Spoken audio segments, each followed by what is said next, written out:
بسم اللہ الرحمن الرحیم۔ معزز سامعین، السلام علیکم ورحمۃ اللہ وبرکاتہ۔ آج ہم خودکشی کے موضوع پر گفتگو کریں گے۔ کیا خودکشی کرنے والے کی نماز جنازہ پڑھنا شرعاً جائز ہے، اور کیا اس کے لیے ایصال ثواب کیا جا سکتا ہے؟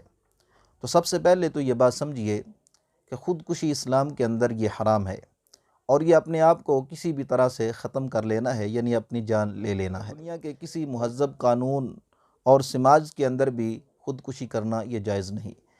اصل اس میں بات یہ ہے کہ انسان کا وجود، چاہے اس کا ظاہر ہو چاہے اس کا باطن ہو، تو سمجھنے والی بات تو یہ ہے کہ انسان کیا اپنے آپ اپنے وجود پر اختیار رکھتا ہے، یہ اس کی ملکیت ہے یا نہیں۔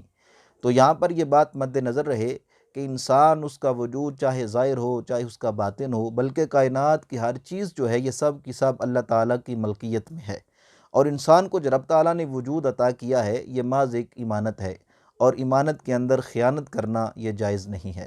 اسی وجہ سے شریعت مطہرہ نے خودکشی کو حرام قرار دیا ہے، اور اس کو گناہ کبیرہ کے اندر شمار کیا ہے۔ اور رہا مسئلہ یہ کہ جو آدمی خودکشی کر لیتا ہے، اگرچہ وہ حرام کا مرتکب تو ہوتا ہے، تو کیا اس کی نماز جنازہ پڑھنا یہ شرعاً جائز ہے؟ تو اس کا جواب یہ ہے کہ اس کی نماز جنازہ پڑھنا یہ جائز ہے، اور اس کے لیے ایصال ثواب کرنا بھی جائز ہے۔ صراحت کی گئی ہے جو مقتدر ہستیاں ہیں، یعنی علماء کرام ہیں یا مفتیان کرام ہیں، وہ ایسے آدمی کی نماز جنازہ سے دور رہیں، تاکہ جو دوسرے لوگ ہیں ان کے لیے یہ بات عبرت کا نشاں بن جائے کہ اگر کوئی آدمی حرام کا مرتکب ہوا تو یہ جو مقتدر ہستیاں ہیں یہ اس کی نماز جنازہ ادا نہیں کریں گے، اور اس وجہ سے لوگ اس گناہ سے بچ جائیں گے۔